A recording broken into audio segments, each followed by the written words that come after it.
ഗസയിൽ നിന്നുള്ള വാർത്തകളിലേക്കാണ് ആദ്യം. പലസ്തീനിലെ വെടിനിർത്തൽ കരാർ പ്രതിസന്ധിയിലായിരിക്കുന്നു. ഗസയിലേക്കുള്ള മുഴുവൻ അതിർത്തികളും അടച്ചിടാനാണ് ഇസ്രായേലിന്റെ സർക്കാർ തീരുമാനിച്ചിരിക്കുന്നത്. പട്ടിണി തുടരുന്ന ഗസയിലേക്കുള്ള സഹായ വിതരണവും ഇസ്രായേൽ തടഞ്ഞിരിക്കുകയാണ്. തെക്കൻ ഗസയ്ക്ക് നേരെ ഇസ്രായേൽ വ്യോമാക്രമണം നടത്തുന്നു. 15 പേരാണ് ഇന്ന് ഗസയിൽ കൊല്ലപ്പെട്ടിരിക്കുന്നത്. വെടിനിർത്തൽ കരാർ 8 നാൾ പിന്നിടുമ്പോൾ 51 പലസ്തീനികളെയാണ് ഇസ്രായേൽ വധിച്ചത്. സൈനികർക്ക് നേരെ ആക്രമണം നടത്തിയതിന്റെ തിരിച്ചടിയാണെന്ന ഇസ്രായേൽ വാദം അടിസ്ഥാനരഹിതമാണെന്ന് ഹമാസ് വ്യക്തമാക്കി. ഗസയിൽ ഇസ്രായേൽ കൂട്ടക്കൊല തുടരുമ്പോഴും ഹമാസിന് ഭീഷണിയുമായി അമേരിക്കയും രംഗത്തെത്തി. MC നാസർ ചേരുന്നുണ്ട്. നാസർ, ഗസയ്ക്ക് നേരെ വ്യോമാക്രമണം ഇപ്പോഴും നടത്തുന്നു. 15 പേർ ഇപ്പോൾ കൊല്ലപ്പെട്ട സാഹചര്യം. 50-ലധികം ആളുകൾ ഈ വെടിനിർത്തൽ കരാറിന് ശേഷം കൊല്ലപ്പെടുന്നു എന്നത് ഹമാസിന്റെ തലയിലേക്ക് ഈ കാര്യങ്ങൾ കെട്ടിവെക്കാൻ ശ്രമിക്കുന്നുണ്ടെങ്കിലും ആ കരാർ ലംഘിക്കുക എന്നതിനപ്പുറം വംശഹത്യ തുടർന്നുകൊണ്ടേയിരിക്കുന്നു ഇസ്രായേൽ എന്നുള്ളതാണ്. നേരത്തെ പറഞ്ഞിരുന്ന വാക്കുകളിൽ ഒന്നുപോലും പാലിക്കപ്പെടുന്നില്ല. ഭക്ഷണവും വെള്ളവും ഉൾപ്പെടെ അവർക്ക് നിഷേധിക്കപ്പെടുന്നു വീണ്ടും എന്നുള്ളതാണ് യാഥാർത്ഥ്യമെന്ന് മനസ്സിലാക്കുന്നു. എന്താണ് ഗസയിലെ ഇപ്പോഴത്തെ അവസ്ഥ? ദിവസങ്ങൾ നീണ്ട ചർച്ചയിലൂടെ രൂപപ്പെടുത്തി 9 ദിവസം മുമ്പ് പ്രാബല്യത്തിൽ വന്ന ഈ വെടിനിർത്തൽ കരാർ എന്നത് ഈ ബന്ദികളെ പൂർണ്ണമായും സുരക്ഷിതമായിട്ട് ഇസ്രായേലിൽ എത്തിക്കാനുള്ള അമേരിക്കയുമായി ചേർന്നുള്ള ഒരു ആസൂത്രിത പദ്ധതിയാണോ എന്ന ആ ഒരു വിലയിരുത്തലിലേക്കാണ് ഇപ്പോൾ കാര്യങ്ങൾ എത്തി നിൽക്കുന്നത്. കാരണം പിന്നിട്ട് ദിവസങ്ങളിലൊക്കെ ഏതായാലും 47 തവണയാണ് ഈ വെടിനിർത്തൽ ആസൂത്രിതമായി തന്നെ ലംഘിക്കാൻ ഇസ്രായേലിന്റെ ഭാഗത്തു നിന്ന് നീക്കമുണ്ടായത്. ഇന്നിപ്പോൾ വ്യാപകമായിട്ടുള്ള ആക്രമണങ്ങളാണ് ഖാൻ യൂനിസിലും റഫയിലും അതോടൊപ്പം തന്നെ ഗസ സിറ്റിക്കു നേരെയും ഉണ്ടായിരിക്കുന്നത്. 20 വ്യോമാക്രമണങ്ങൾ ഇതുവരെ നടന്നതായിട്ടാണ് ഇന്നത്തെ ഏറ്റവും അവസാനം ലഭ്യമാവുന്ന വിവരങ്ങൾ. 15 പലസ്തീനികൾ കൊല്ലപ്പെട്ടതായിട്ടുള്ള റിപ്പോർട്ടുകൾ പുറത്തുവരുന്നു. ഇപ്പോൾ അല്പം മുമ്പാണ് ഇസ്രായേൽ ഇന്ന് രാവിലെ 2 തങ്ങളുടെ സൈനികർ കൊല്ലപ്പെട്ടതായും ഒരു സൈനികന് ഗുരുതരമായിട്ടുള്ള പരിക്കേറ്റതായിട്ടുമുള്ള ഔദ്യോഗികമായിട്ടുള്ള സ്ഥിരീകരണം ഇന്ന് പുറപ്പെടുവിച്ചിരിക്കുന്നത്.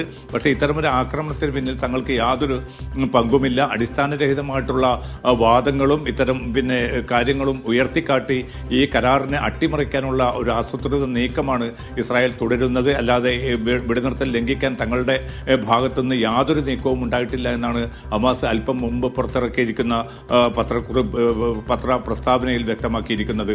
അപ്പോൾ ഇത്തരമൊരു സാഹചര്യത്തിൽ അടിയന്തരമായി തന്നെയാണ് എല്ലാ അതിർത്തികളും അടച്ചിടാനുള്ള ഒരു തീരുമാനം ഇന്ന് വൈകിട്ട് ഇസ്രായേൽ മന്ത്രിസഭ യോഗം പ്രധാനമായിട്ടും പ്രധാനമന്ത്രി നെതന്യാഹു തന്നെ കൈക്കൊണ്ടിരിക്കുന്നത്. ഗസയിലേക്കുള്ള എല്ലാ സഹായ വിതരണവും നിർത്തിവെക്കാനുള്ള ഒരു ഉത്തരവും ഇന്ന് നെതന്യാഹു പുറത്തിറക്കിയിട്ടുണ്ട്. കാരണം നമുക്കറിയാൻ സാധിക്കും 2 കൊല്ലമായിട്ട് അതിദുരിതപൂർണമായിട്ടുള്ള അവസ്ഥയിലൂടെ പോകുന്ന സാധാരണ മനുഷ്യർക്ക് എത്തിക്കൊണ്ടിരുന്ന ഭക്ഷണവും വെള്ളവും മറ്റ് അടിസ്ഥാന സൗകര്യങ്ങളും പൂർണ്ണമായിട്ടും നിലയ്ക്കുന്ന ഒരവസ്ഥയിലേക്കാണ് കാര്യങ്ങൾ നീങ്ങുന്നത്. മധ്യസ്ഥ രാജ്യങ്ങളും അമേരിക്കയും ഹമാസിനെ ഇല്ലാതാക്കുക ഇല്ലെങ്കിൽ നിരായുധരാക്കുക എന്നതിന്റെ ലക്ഷ്യമാണ്, ഇല്ലെങ്കിൽ അതിലേക്ക് കടക്കുന്നതിന്റെ മുന്നോടിയായാണ് ഇത് തുടരുന്നത് എന്ന് മനസ്സിലാക്കേണ്ടത്, അല്ലെങ്കിൽ ആ രീതിയിൽ അതിനെ വിലയിരുത്തേണ്ടതുണ്ടോ? കാരണം ഹമാസിന്റെ പേരിലാണ് ഇസ്രായേലിന്റെ ആരോപണങ്ങൾ മുഴുവൻ വരുന്നത്. അമേരിക്കയാണെങ്കിലും ഭീഷണിപ്പെടുത്തിക്കൊണ്ടേയിരിക്കുന്നു. അപ്പോൾ ആ സാഹചര്യം കണക്കിലെടുക്കുമ്പോൾ ഹമാസ് അവിടെ ഒതുങ്ങുക ഇല്ലെങ്കിൽ ഹമാസിനെ ഒതുക്കുക എന്നത് മാത്രമാണ്. ഇപ്പോൾ ഗസയിൽ കൂടുതൽ കാര്യങ്ങളിലേക്ക് പ്രവർത്തനങ്ങളിലേക്ക് ഹമാസ് കടന്നിരിക്കുന്ന സാഹചര്യത്തിൽ കൂടി അതായിരിക്കുമോ ഉദ്ദേശിക്കുന്നത്?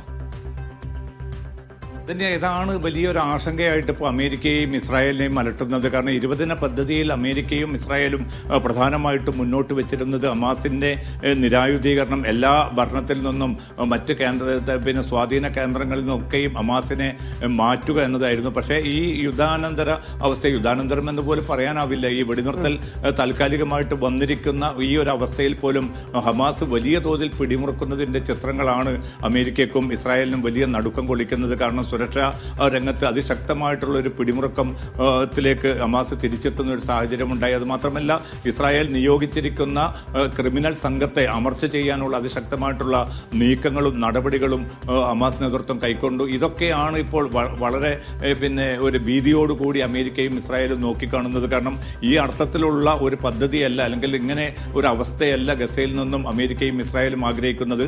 ഹമാസ് പൂർണ്ണമായിട്ടും പിൻവാങ്ങുകയും അങ്ങനെ ഒരു ബദൽ സംവിധാനം വിദേശ രാജ്യങ്ങളുടെ മേൽനോട്ടത്തിൽ കൊണ്ടുവരണം എന്നതിന്റെ അടിസ്ഥാനത്തിൽ കൂടിയായിരുന്നു കെയ്റോയിൽ 20 രാജ്യങ്ങളുടെ ഉച്ചകോടി ചേർന്നതും ആ രാജ്യങ്ങളെ കൊണ്ട് ഈ ഒരു മധ്യസ്ഥ കരാറിൽ അത് മാത്രമല്ല രാജ്യങ്ങളൊന്നും തന്നെ ഇവിടെ മറ്റൊരു കാര്യം നമുക്കറിയാം, ഈ 20 ഇന പദ്ധതി ട്രംപ് മുന്നോട്ട് വെച്ചപ്പോൾ ലോകരാജ്യങ്ങൾ എങ്ങനെയാണ് അതിൽ പ്രതികരിച്ചത്, എത്രത്തോളം ആ കാര്യത്തിൽ പ്രതീക്ഷ പുലർത്തിയിരുന്നു എന്ന് നമുക്കറിയാം. ഈ ചർച്ചയുമായി ബന്ധപ്പെട്ട് ഈ സമാധാന ചർച്ചയിൽ എത്രത്തോളം താല്പര്യം കാണിച്ചിരുന്നു, ആരൊക്കെ അവിടെ എത്തിയിരുന്നു, എന്തൊക്കെ ചർച്ചകൾ നടന്നു എന്നതൊക്കെ നമുക്കറിയാം. പക്ഷേ ഇപ്പോൾ മൗനം പാലിക്കുന്നു എന്നുള്ളതാണ്. ഇല്ലെങ്കിൽ ഒന്നും മിണ്ടാൻ കഴിയാത്ത അവസ്ഥയിലേക്ക് ആ രാജ്യങ്ങളെല്ലാം തള്ളപ്പെട്ടിരിക്കുന്നു എന്നതുകൂടിയാണ്. അത് അംഗീകരിക്കുകയും ചെയ്തു. എന്നാൽ ആ രീതിയിലല്ല കാര്യങ്ങൾ നടക്കുന്നത് എന്ന് പറയുമ്പോൾ ഇനി എന്ത് തരം ഇടപെടലുകൾ മാനുഷികമായിട്ടെങ്കിലും അവർക്ക് ഭക്ഷണം ലഭിക്കുന്ന കാര്യത്തിലെങ്കിലും എങ്ങനെ ഇടപെടാൻ സാധിക്കും ലോകരാജ്യങ്ങൾക്ക് എന്നുള്ളതാണ്.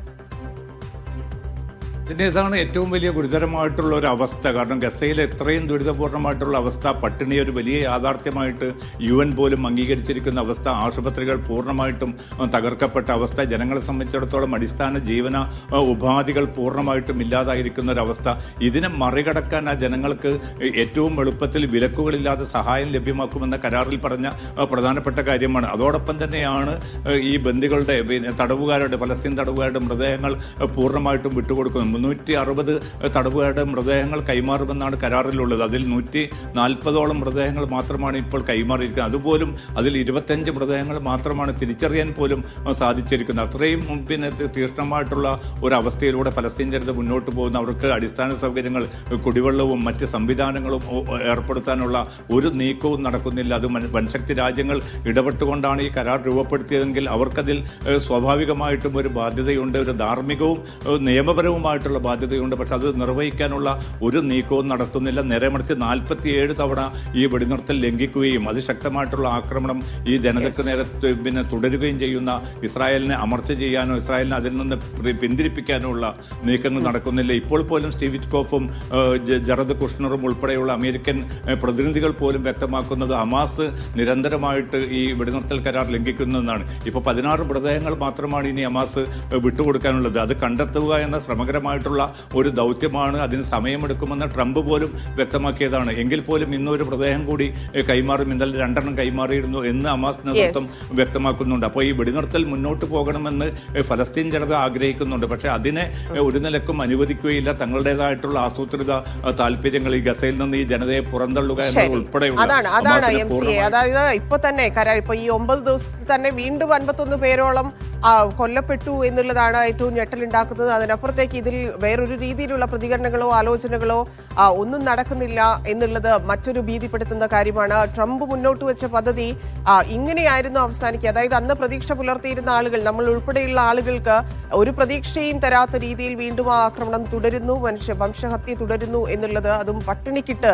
കൊന്നുകൊണ്ടിരിക്കുന്നു എന്നുള്ളത്, അത് സഹിക്കാവുന്നതിലും അപ്പുറത്തേക്ക് കാര്യങ്ങൾ കടക്കുന്നു എന്നതിന്റെ ലക്ഷണം കൂടിയാണ്. അത് ഹമാസിന്റെ തലയിൽ കെട്ടിവെക്കുക എന്നുള്ളത്, അത് ഏത് തരത്തിലായിരിക്കും അതിൽ കൃത്യമായിട്ട് ഇപ്പം ട്രംപിന്റെ ഭാഗത്തു നിന്നൊരു പ്രതികരണം ഈ വിഷയത്തിൽ വരേണ്ടതുണ്ട്. കാരണം ട്രംപ് മുൻകൈയെടുത്തിരിക്കുന്ന കാര്യമാണ്. അതെങ്ങനെ അവസാനിക്കും എന്നുള്ളതാണ് നോക്കിക്കാണേണ്ടത്. അതിൽ ആരൊക്കെ ഇടപെടും, ഇനിയൊരു ഇടപെടൽ ഉണ്ടാകുമോ, ചർച്ച ഉണ്ടാകുമോ എന്നതുകൂടി ലോകം നോക്കി നിൽക്കുകയാണ്. നന്ദി MCA വിവരങ്ങൾക്ക്.